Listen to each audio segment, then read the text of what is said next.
একটি যুদ্ধবিরতি যেন ফিলিস্তিনিদের বেঁচে থাকার সবশেষ উপায়। তাই ইসরায়েল ফিলিস্তিন সংঘাত ঠেকাতে ইসরায়েলের নতুন যুদ্ধবিরতি প্রস্তাব ইতিবাচকভাবে দেখছে গাজা কর্তৃপক্ষ। প্রস্তাবটি এমন সময় উত্থাপন হলো যখন গাজার বিভিন্ন শহরে তীব্র হয়েছে ইসরায়েলি হামলা। আশ্রয়হারা মানুষের জীবন পৌঁছে গেছে দুর্ভিক্ষের খুব কাছে।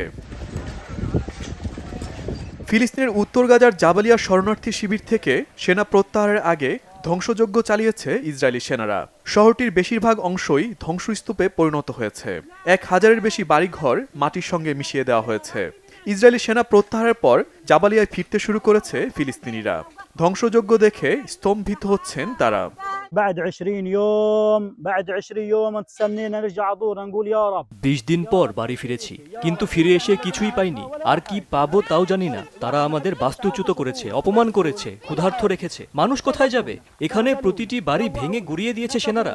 আমরা খুঁজতে গিয়ে ক্লান্ত হয়ে সময় পার করছি। আল্লাহ ব্যতীত এখন কেউ আর আমাদের পথ দেখাতে পারেন না। তিনিই উত্তম নিষ্পত্তিকারী। مش عارف ايش طول طلع يعني ان طولت فرش الشيء بتطولها ممزعه ان طولت ابصر الشو بتطول الممزع هاي جباليا هاي بلوك 4 اللي احنا মাত্র কয়েকটা দিনে তারা কিভাবে সব ধ্বংস করেছে। জাবালিয়া পরিণত হয়েছে কবরস্থানে। আপনি দেখুন, এখানেই আমাদের বাড়ি ছিল। কিছু দেখতে পাচ্ছেন? আমাদের বাচ্চাদের পোশাক পরে আছে। আমি আমার স্বামী ও বাচ্চাদের পাশে পেয়েছি। এটি আমার খুশি। আমরা আবার সব নতুন করে গড়ে তুলব।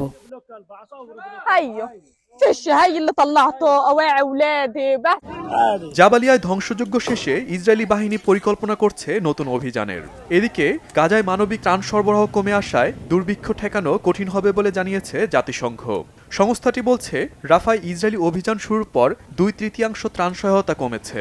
মে মাসের প্রথম সপ্তাহ পর্যন্ত গাজায় প্রতিদিন 1.5 শতাধিক ট্রাক প্রবেশ করলেও বর্তমানে এ সংখ্যা প্রায় 50-এ নেমে এসেছে। রাফার সীমান্ত ক্রসিং বন্ধ রয়েছে।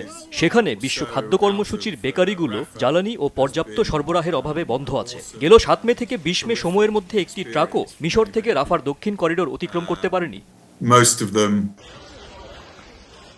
শহীদ Arafat, Bangla vision news desk.